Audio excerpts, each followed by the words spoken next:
A 23-year-old man is dead after gunfire in a housing complex near Victoria Park and Finch. And police are investigating after a body was found inside a vehicle near Ossington and Bloor.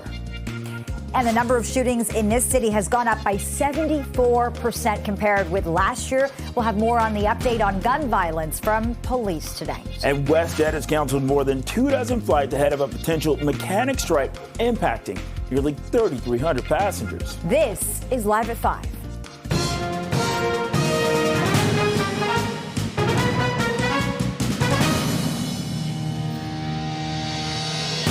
Good evening. I'm Bakari Savage. And I'm Lena Latafat. Thank you for joining us. A 23-year-old man is the city's latest murder victim after being shot at a housing complex near Victoria Park and Finch. Yeah, that's in North York. Let's go live to CP24. Sija Liu, who's on the scene. Sija. Bakari and Lena, it is very clear that there was a shooting here last night. Even right now, this building is filled with almost a dozen bullet holes. You can see on the 4th floor window there of the hallway, 2 bullet holes across the building there, another bullet hole on the 3rd floor. But the main part where you can really tell that this was such a dangerous scene is at the front lobby. So we'll walk you there right now, where there are at least 7 bullet holes you can count across this whole building here. The panel has been broken as well.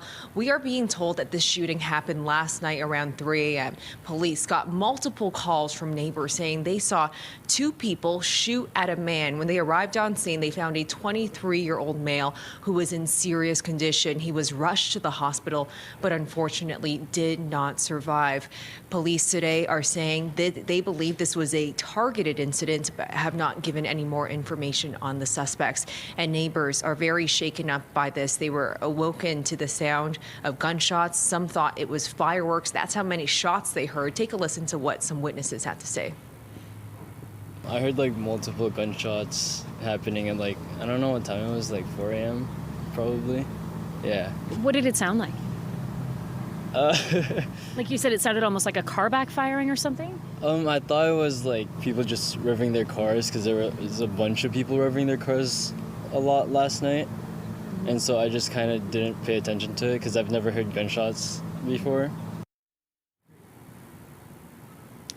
Police today have been busy collecting evidence. We see a security camera right there. That is something they will obviously be looking at, but this is a very active scene with at least a dozen bullet holes right here. The front panel has been completely blown out. And at this moment, police say they haven't identified the victim. All we know that it is a 23-year-old man, but they do plan on providing his ID and a photo later in the night. And just to give you a bit more context of this neighborhood, this is an apartment complex. So right outside of here, there's at least 20 homes that could have possibly witnessed this, and an elementary school is right across the street. So even just a couple hours ago, a lot of families were picking up their kids, walking through this door right here to get home. So Lena, Bakari, we'll send it back to you as we wait for police to give us an ID on the victim.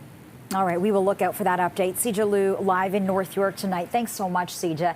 Toronto police say the number of shootings in the city has gone up by 74% compared to last year, and there have been 24 fatal shootings so far this year compared to 9 in 2023. And for more on the police update on gun violence today, let's go live to CP24's crime analyst, Steve Ryan. Steve. Yeah, Bakari and Lena, we did hear today from Toronto Police, as Lena just said, shootings are up 74% from this time last year. And as a result, the deputy chief said today that they are now going to put more officers in all of those neighborhoods that are more susceptible to this gun violence. So there will be a heightened police patrol in many of the neighborhoods here throughout the city. And the deputy said that they're going to work collaboratively with neighborhood leaders as well to try to reduce the amount of gun crimes that we are experiencing. We also heard that the police are setting up a task force when it comes to tow truck. There's been several disputes, particularly out in the East End, and police said today that in the past 6 months, those disputes have ramped up as well. So the task force will share information with other police services around the GTA, gain some valuable intelligence, and hopefully put an end to these ongoing disputes. We did hear rather earlier from the deputy chief and from the staff superintendent of detective operations, and here's what both of them said. Let's listen. Among the numerous arrests and seizures of guns this week, on Sunday, our officers in 23 Division responded to an intimate partner violence call involving a suspect with a firearm. Following a high-risk takedown initiated by the Gun and Gang Task Force, 3 people were arrested and 2 handguns were seized, along with 150 rounds of ammunition. Over the past 6 months, Toronto and the Greater Toronto Area have seen increased criminal activity surrounding a small segment of tow truck industry. This includes shootings and firearms discharges, arsons, and mischiefs, targeting tow truck companies, their vehicles, and their drivers. Just give it some context when it comes to firearms offenses. There's been 494 arrests made to date, 2,242 charges laid, and 363 guns seized as of today. Send it back to the desk. All right, Steve Ryan reporting live tonight. Thank you, Steve. We are following developing news in the area of Ossington and Bloor. Toronto police say a body has been found in a vehicle in a parking lot. These are pictures coming to us from Chopper 24. The call for this came in just before 9 o'clock this morning. The situation was considered suspicious. Sounds like it still is. CP24's Beatrice Faisman is heading to the scene. We'll get an update from her as soon as we can. A Toronto man who admitted to killing his mom in 2022 has been sentenced to life in prison with no chance of parole for 13 years. An Ontario judge handed the sentence to 23-year-old Dallas Lee yesterday. As part of the sentencing, Lee was also issued a DNA order and a lifetime weapons ban. The judge also recommended that he receive psychiatric support while in prison. Lee admitted to stabbing his mom at a home near Carlaw and Dundas. This was March of 2022. It is 5:06, 21 degrees. Let's get a check on the drive home with CP24's traffic specialist, Adjoa and Siayabwa.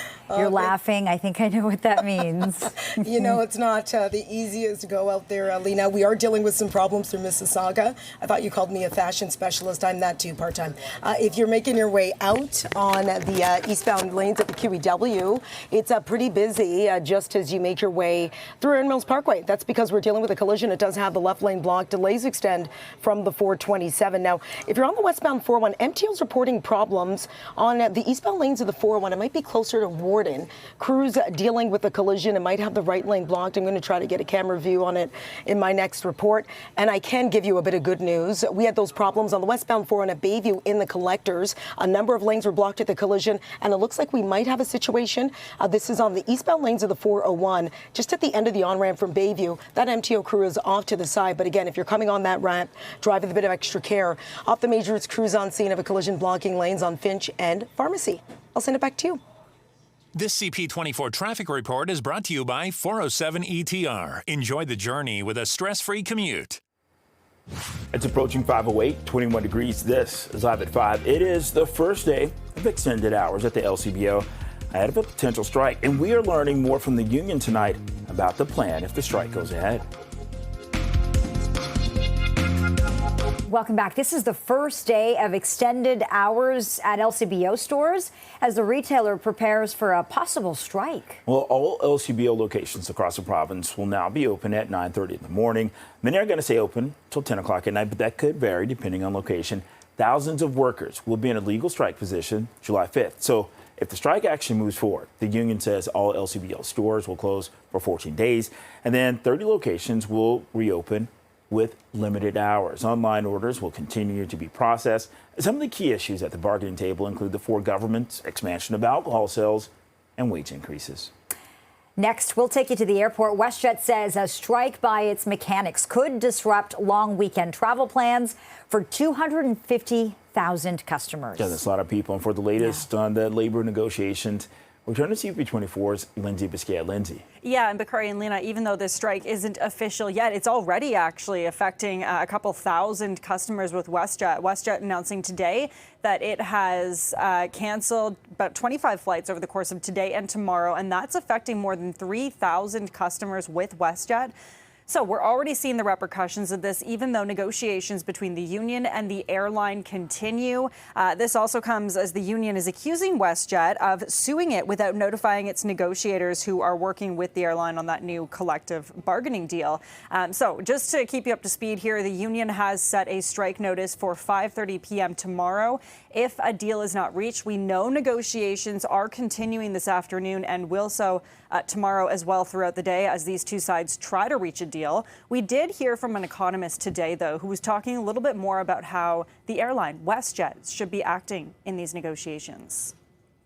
So, through some all-night bargaining and some continuation tomorrow, they certainly could reach a settlement if the company and the union decided that's what they want. The company, I think, is just going to have to swallow hard at the end of the day. This is a first collective agreement. It's a brand new union there looking for their first contract. And I think the company just has to recognize it's a new regime and they're going to have to deal with this union for a long time to come. They might as well get it off to a good start. And so it seems as though things are a little bit sticky between the two sides still. And we did hear from the WestJet CEO yesterday saying that they have already offered the union what would be the highest pay for these mechanic workers in Canada. But WestJet at least telling us that the union said it doesn't want to be an industry leader when it comes to pay. It wants to be an industry changer. So clearly looking for more in these negotiations. We have reached out, Bakari and Lena, to the union on multiple occasions now, still waiting to hear back from them to hear what's going on their side of things, what those sticking points are, and how negotiations are going. Hoping to hear back from the union a little bit later this evening. But for now, back to you. All right, CP24's Linda Biscaya. Well, the Ontario NDP is vowing to keep up the pressure on the Ford government over its decision to close the Science Centre. The province shut down the facility last week, citing the danger posed by failing roof panels. The move has been met with backlash from local residents and a number of community groups. The NDP claims that the decision was political and that the party will work with the Flemington Park community to get the closure reversed. The NDP also promising today to make investments to repair the building and keep it in its current location if they form government. Doug Ford and his politicians think they can close the doors on a beloved world-class cultural science institution with less than a day's notice, and that nobody would bat an eye. Well, hell no, we won't let him get away with that. We know that Doug Ford and his government are destroying everything that Ontarians care about, and that includes the Science Centre. It's the latest in his wrecking path. But we know, too, that we can't trust anything that this government has said. First, they said they had to shut down the building immediately. But now we know from the same engineering report that's been reviewed independently by multiple sources that they could have kept most of the areas of the building open while repairing the roof. These fences have signs that say private property. This is the Ontario Science Centre. How is it private property with an army of paid security guards here, paid duty policemen here? This is unfair to the community. This is unfair to the workers. This is unfair to science education, and we need to stop this. Ontario Liberal Party leader Bonnie Crombie also spoke to reporters outside of the Science Centre and said if elected, she will launch an investigation into the Ford government over the Science Centre and other controversial moves. There are a number of possibilities, but all I know is there is a need for further investigation into these deals because they're not above board. They are shady, and there are people benefiting. Every time the government stands up and makes an announcement, I have one question. Who's benefiting this time? Which CEO, which big box grocery store, which multinational company is benefiting? Because the people of Ontario, the families of Ontario are not. The province has issued a request for proposals for a site to host a temporary Science Centre, but it's looking for a space that is much smaller than the current location. Right now it's 5:15, 22 degrees. This is Live at 5. And coming up, Joe Biden, Donald Trump, they're going to meet tonight in their first debate of the U.S. presidential campaign.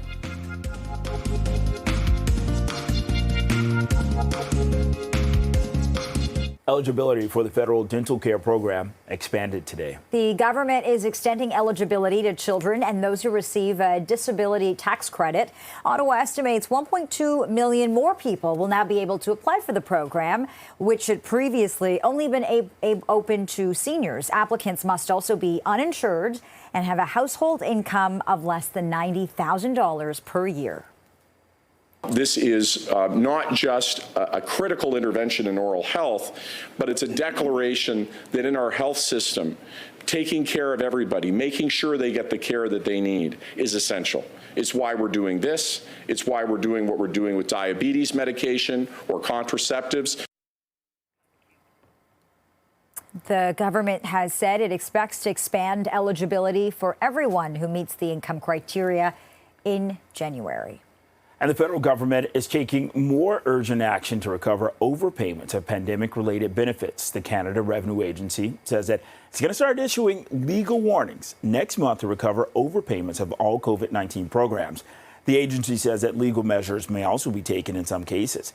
Billions of dollars in pandemic relief payments, they were doled out to individuals and businesses on a pay now, ask questions later basis. So far, only letters encouraging voluntary payments have been sent out.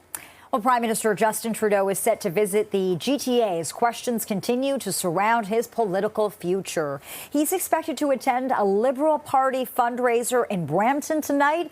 It comes just days after the Liberals lost a by-election in the riding of Toronto-St. Paul's to the Conservatives. It was a seat the Liberals had held for more than 30 years, and the vote was seen as a must-win for Trudeau and his government. He said earlier this week that he had heard voters' concerns and frustrations.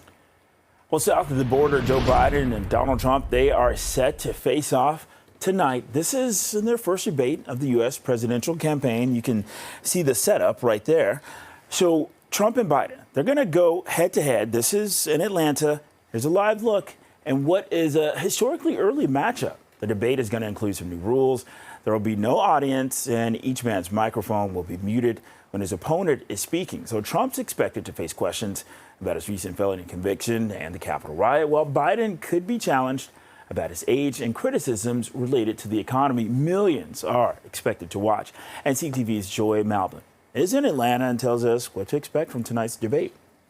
Trump advisors are saying, look, you know, he may say that he doesn't like homework, doesn't like school or prepping, and they're taking a more looser approach. But he's been meeting with policy advisors, Senator J.D. Vance, Senator Marco Rubio, going over policy. And both of these candidates want to attack the other where they feel they're most vulnerable. Donald Trump wants to attack Joe Biden on the economy, stubbornly high inflation, immigration, the border, the thousands of migrants that we've seen, you know, cross the southern border. Joe Biden, he wants to go after Donald Trump, painting him as reckless and dangerous and a threat to democracy. But it's going to be interesting this time around because without an audience, where will the viral moment come from? Who will score the zinger? How will these attacks be perceived on social media? Lots of anticipation for tonight. And the debate is set to start at 9 o'clock. We'll be watching. It's 5:21, 22 degrees. This is Live at 5. Coming up, one of the highest-ranking female Toronto police officers is retiring. Staff Superintendent Pauline Gray sits down with CP24. More than 100 murder investigations and almost 4 decades on the job. A trailblazing detective is retiring today. She joined Toronto Police when there were few women in the high ranks. Staff Superintendent Pauline Gray sits down with CP24's Beatrice Faisman as she says goodbye. This is a criminal act. It is violent, it is targeted, it is organized. It was a dream job for the former waitress who always knew she could make a difference. And I remember they asked me, why homicide? Like, why do you want to come here? And I said, that's like asking a Texas teenager why she wants to be Miss America. Pauline Gray never got a sash and crown for catching callous killers, but she did earn the ring for putting them behind bars. On a sunny afternoon, just days before retirement, the seasoned detective took me on a stroll through Kensington Market. The gritty streets in the heart of the city, her place of refuge. I literally would drive over to this coffee shop. I would get myself a coffee and I would walk the streets of Kensington Market and just sort of process what it was I needed to do. Gray joined Toronto Police in 1988, and within months she was recruited for a sting to find Paul Bernardo. I was decoying for the Scarborough rapist. They asked if I would do that. Yes, of course. 15 years later, when it was still rare to see female detectives on the force, be ever prudent of who you open your doors to. A door opening for this mother of 2 young girls to join the homicide squad. No greater honor will ever be bestowed on an officer than when they are entrusted with the investigation of the death of a human being. Gray was involved in more than 100 murder investigations. At this point, we only have a portion of Ms. Gourmet's body. In 2013, Regat Gourmet's torso found on a trail near the Humber River. Gray used her toothbrush to identify her, but what came back on the bristles was a breakthrough: the DNA of Gourmet's killer and that of his second murder victim. It's the yoke of responsibility that was crushing. Because if you made a mistake, you could be the reason that a killer was going to go free. And sometimes, despite her best work, they did. I've got you on camera. Somewhere, somehow, in the hundreds of hours we're about to look at, we'll find you in there. Hu Chang Mao, a new immigrant stacking oranges on Girard, pierced by a stray bullet in 2008. And I do know who did it. I do know who did it. I just can't get there. And I think we failed him. Not the homicide squad. I would say collectively, we failed him. Gray left homicide in 2015 after 11 years in the unit, since earning 3 more promotions, overseeing sex crimes, the hold-up squad, and forensics, a staunch advocate for domestic violence survivors, and mentorship, a non-negotiable, she says, to young female officers. Pauline, thank you for your remarkable service. Now hanging up her badge after more than 36 years, I asked the staff superintendent what she'd tell that young cadet. Have faith. Have faith in yourself. I was a waitress. I have a grade 12 education. I have no post-secondary, and I'm the chief of detectives in the largest city in the country. Doesn't get better than that.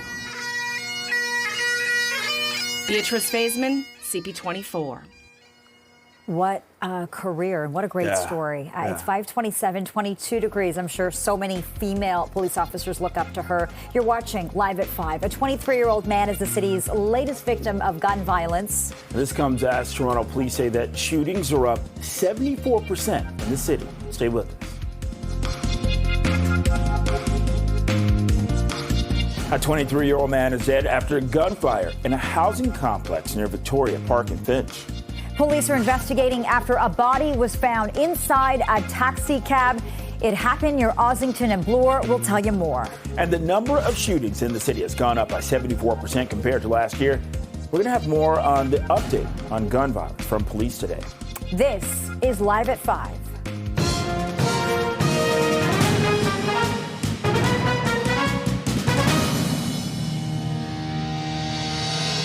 Good evening, and thank you for joining us. I'm Lena Latifat. And I'm Bakari Savage. Police are investigating after a body was found inside a vehicle. This is near Ossington and Bloor. Let's go live to CP24's Beatrice Faisman, who's just arrived at the scene. Beatrice, what can you tell us? Lena, Bakari, this male's body was found inside of a taxi cab here in this Green Pea parking lot just off Ossington, north of Bloor, across from Ossington subway station. It was discovered earlier this afternoon by a man who was in this area. What police are telling me this hour, Lena and Bakari, is that this is being considered a suspicious death. The reason being it's always considered suspicious until a post-mortem or an autopsy proves it otherwise. And so the coroner has already been to the scene. This male's body has been now taken to the coroner's office to undergo an autopsy. And from there, once a cause of death has been determined, only then police can say if it was indeed a homicide. But again, it is being considered a suspicious death. And I can tell you homicide investigators are aware of it. They are monitoring the situation. The detectives have been here to the scene, but they're still kind of watching it. It's still in charge from under divisional officers as we speak right now here in 14 Division, Lena and Bakari. But again, we talked to a man who made the grisly discovery inside this taxi cab vehicle. And we talked to some residents here in Bloor and Ossington as well about what they saw, what they heard, and what they make of this situation. Sitting there like perfectly like this, and his head was tilted to one side. So I said, "Hey, miss, I think this guy had a heart attack." And she ran to there and phoned. And in minutes, the police were here sealing it all off. It's upsetting, to see somebody, that there's a body outside. I've heard that somebody may have passed away or something, but that's what I heard. I feel so sad about all this. And I'm very tired because I was here since 9 o'clock.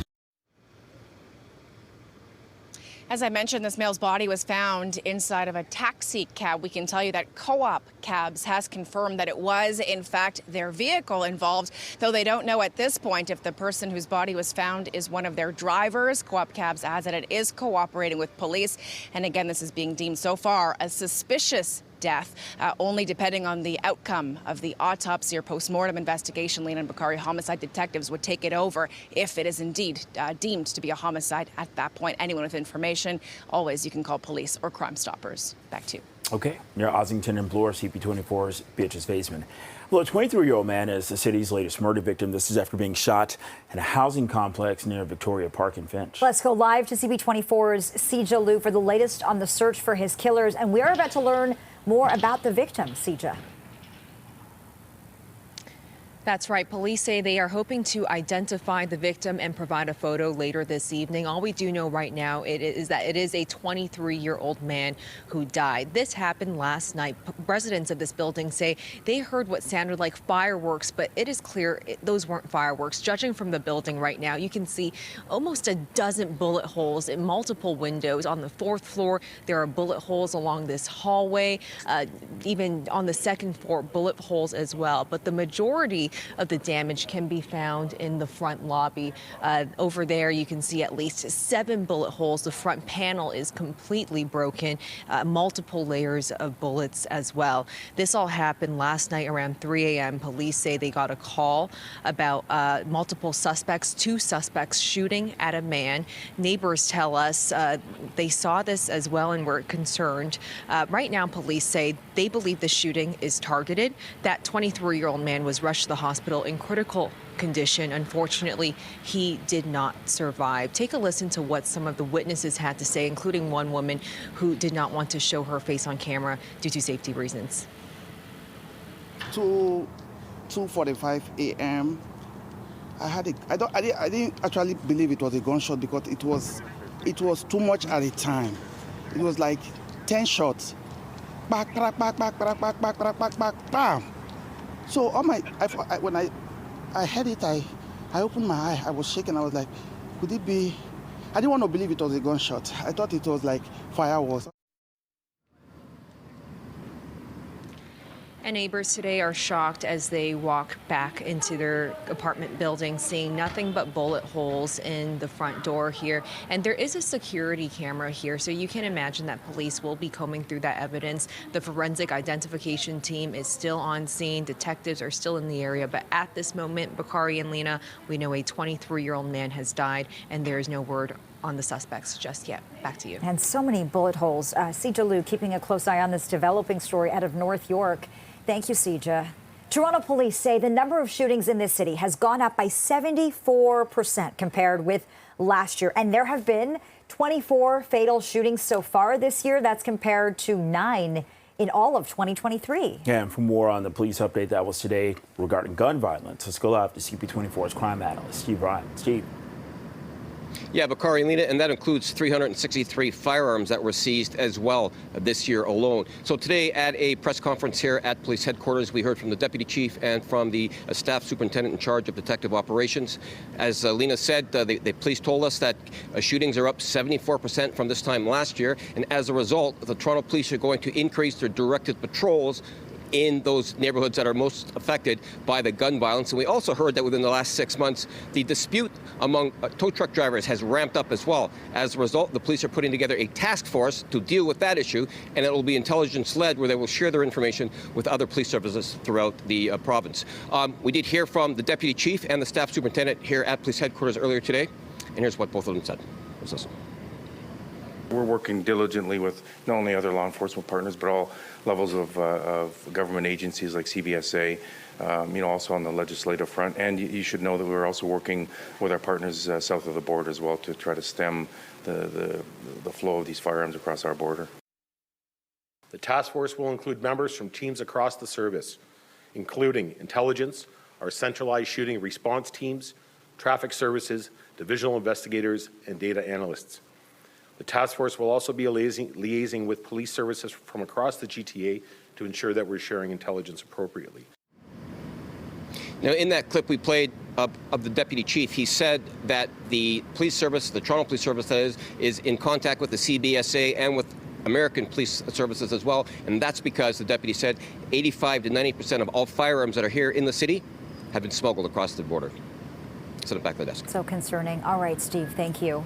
A Toronto man who admitted to killing his mother in 2022 has been sentenced to life in prison with no chance of parole for 13 years. An Ontario judge handed the sentence to 23-year-old Dallas Lee yesterday. As part of the sentencing, Lee was also issued a DNA order and a lifetime weapons ban. The judge also recommended he receive psychiatric support while in prison. Lee admitted to stabbing his mother at a home near Carlaw and Dundas in March 2022. Right now it's 5:37, 22 degrees. Let's get a check on the commute, dare I say rush hour, with traffic specialist Adjoa Bois. Never say that word. It always makes it worse for everybody. So if you're making your way out, here's what is going on. And actually I have a bit of good news. Still very slow on the QEW Niagara bound. If you're making your way into Burlington, we were dealing with a collision, had the HOV and left lane blocked. MTO moved their camera around, and I did watch the last vehicle clear the scene. There is just a little bit of a backlog on the approach, but hopefully now that the problems have cleared, the drive will start to get a wee bit easier for your commute. We are dealing with problems that have not left. This is the westbound lane to the 401, just west of White's and Pickering in the collectors. Collision blocking the left lane. And if you're on the flip side, eastbound 401 not moving from Dixie to approaching Keele. The good news, collision we were dealing with on the eastbound 401 in the Express at Keele, cleared from that lane. On city streets, we are still dealing with a collision on Yonge and Finch. I'll send it back to you. Thank you, Adjoa. 5:38, 22 degrees. This is Live at 5. Coming up, breaking news on a potential WestJet strike. The federal government now stepping in. Stay with us for the latest developments. We'll be right back.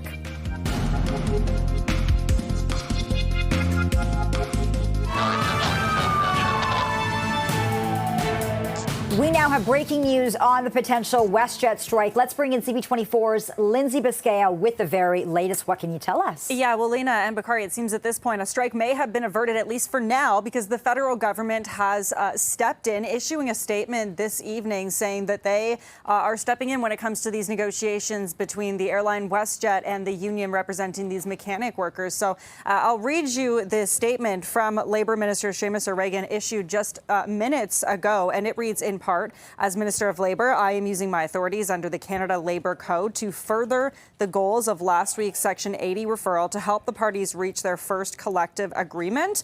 I have directed the CIRIB to impose final binding arbitration to resolve outstanding terms of the collective agreement. So it seems, as of right now, those who maybe have flights over the weekend are safe. At this point, those flights will not be canceled. We know that WestJet did cancel about 25 flights today and tomorrow the possibility of this strike happening tomorrow evening. We'll have to wait and see what WestJet says in terms of maybe those flights tomorrow possibly resuming. But at this point, that breaking news is that a strike has been averted for now between the two sides. It's been an interesting week for a lot of people who were planning on flying with WestJet, especially this weekend. It's almost the eve of a long weekend. We've got the Calgary Stampede the week after this. And a lot of people were on edge, wondering what was going to happen. And we did catch up with those people today. Here's more from them. They did give us a warning that there could be disruption due to the mechanics going on strike.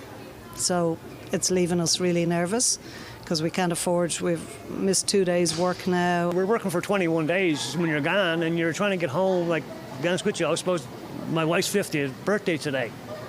So, I had plans, for today, she's not very happy with the situation. So again, Lena and Bakari, important to stress that this means that a strike is likely averted between the union representing those mechanic workers for WestJet and the airline itself. Of course, negotiations were continuing until tomorrow, and then that strike notice was set for tomorrow at 5:30 p.m. for mechanics under WestJet. And so at this point, very much a developing story here. We're hoping to maybe hear from WestJet a little bit later today, as well as the union, who I've been reaching out to the last 2 days to try to get an update on what is going on. So we'll definitely keep you updated on those developments, but for now, sending it back to you. All right, so the feds have stepped in and this strike has been likely averted. Good news for a lot of people flying WestJet in the coming days, especially ahead of the long weekend. Lindsay, thanks so much for that breaking news. The Ontario NDP vowing to keep up the pressure on the Ford government over its decision to shutter the Science Centre. The province shut the facility down last week, citing the danger posed by failing roof panels. The move has been met with backlash from local residents as well as community groups. The NDP claims that the decision was political and that the party will work with the Flemington Park community to get the closure reversed. The NDP also promised today to make investments to repair the building and keep it in its current location if they form government. We all know Ford's motive here. It's just to justify his mega spa, his vanity project at Ontario Place. They never had any intention of keeping the Science Centre open. I mean, this is demolition by neglect from a government that is eroding our public goods. This is not what this community needs. This is not what this community is about. Our members are heartbroken and extremely stressed that they could lose a paycheck at a time when cost of living has been driven incredibly high. But there is no reason for any of this to be happening at all. Let's be very clear. This is a choice, a bad choice, that was made by the Ford government. And it's the kids, the families, this community, and the Science Centre workers who are the ones who are going to suffer.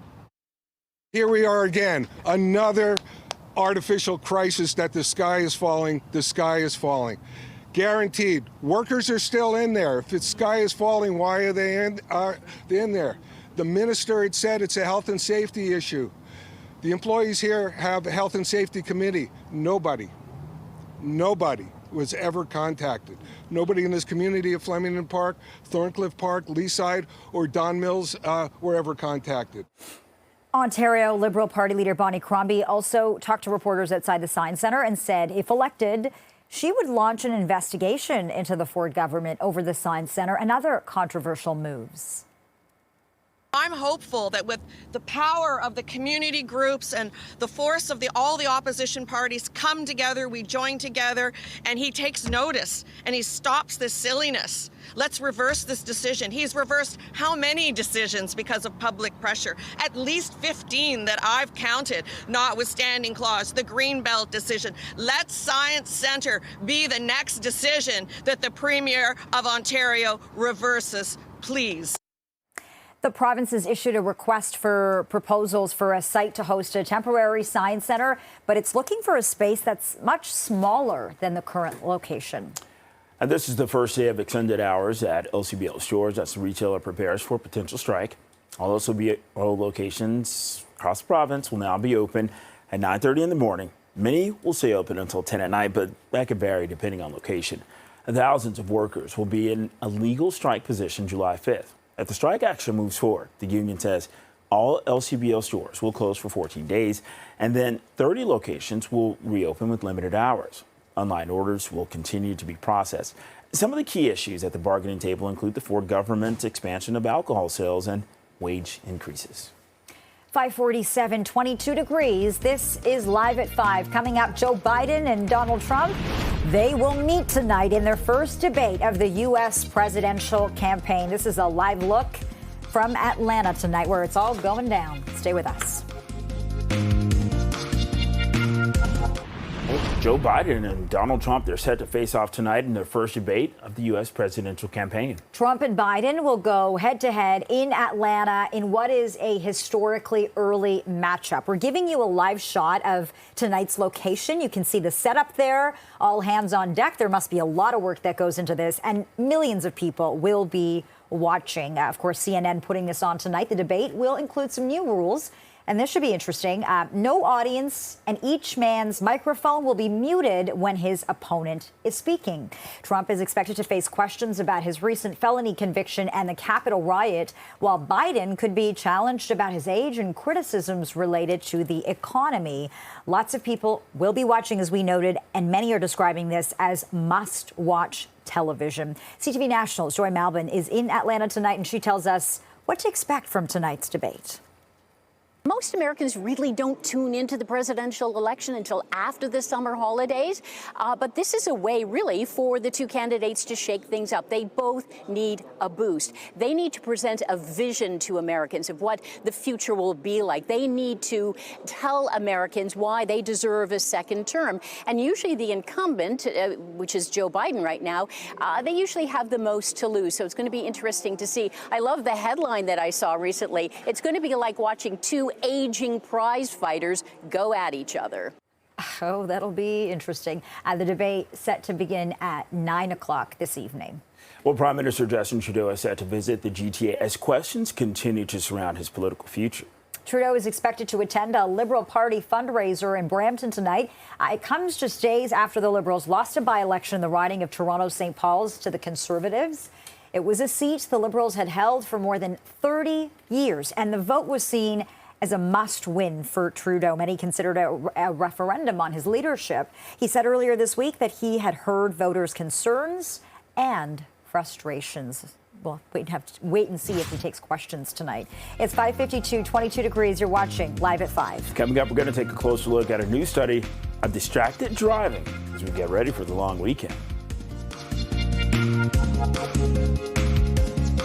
We are heading into the Canada Day long weekend, and the CAA has released its finding from a new study on distracted driving behaviors in Ontario. And for a closer look at this, we're joined live by Michael Stewart, Community Relations Consultant for CAA South Central Ontario. Okay, when it comes to this study, we have to get your overall reaction, impression of this. Yes, thank you for having me. So CAA conducted this study earlier this year of 1,500 Ontario drivers, and we asked them about their distracted driving behaviors and perceptions. And what we found from the survey was that 66% of Ontario drivers have witnessed a close call or collision caused due to distracted driving. For me personally, I can fall into that because even just on the way home from work today, I was at a four-way stop. I had the right of way to turn left. And the person going in the other direction was on her phone and didn't even realize I was in the intersection and started going. So if I hadn't just sped up a little bit to get through that intersection, that would have unfortunately been a collision. So those close call collisions are unfortunately a common sight right now. And we want to remind folks, especially before the long weekend, to focus on the road and keep themselves and others safe.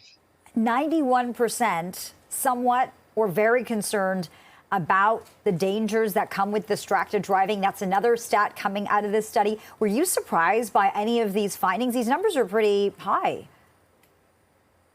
Yes, these numbers are pretty high. And unfortunately, the most surprising part for me was the fact that some of these numbers have gone unchanged year over year. It's still that high percentage of drivers who are concerned about distracted driving on our roads, around that 90%. But the most shocking for me in this survey was that 14% of Ontario drivers have been involved in a collision due to distracted driving. And of the ones who have been involved, we had a small percentage who did self-identify as the distracted driver. And they actually said that it was adjusting their radio and music that caused them to be in that rear end collision, followed by them being on their phone as the second most common occurrence. So distractions can take many forms. And that's why it's important to remember that driving requires your full focus to keep yourself and others safe. Yeah, Michael, what do you make of this? 42% of Ontario drivers say that they met the criteria for being distracted drivers in the past. Like, these are people admitting to this. Yeah.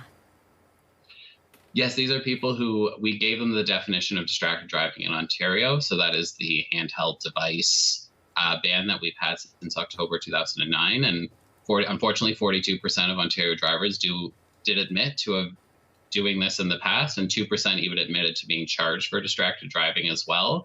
That is an alarmingly high number, and we want to keep educating drivers and remind them that distractions have no place within the vehicle. You need to fully focus on the road. So making sure you can get any distractions out of the way beforehand, and that even includes just keeping your phone tucked away. It's not worth the penalties that come with distracted driving, and it's not worth putting yourself at risk. Yeah, really important to put it away. Really quickly, I've got about 30 seconds left here, Michael. What would you consider a close call collision related to distracted driving? So what I would consider a close call collision is similar to the story I shared earlier about myself, is just that near miss. So whether that either it could seem near for you as the driver or even the other driver, but just that near miss collision. So nothing those moments where your heart is racing a bit behind the wheel, you might get frustrated because it was very close to you. Those are the kinds of close call collisions that we are referring to. Okay. All right. Michael Stewart, Community Relations Consultant for CAA South Central Ontario. Great advice as we head into this long weekend. This is Toronto's breaking news. CP24, a 23-year-old man, is the city's latest victim of gun violence. We'll tell you more about that coming up. Thank you for watching.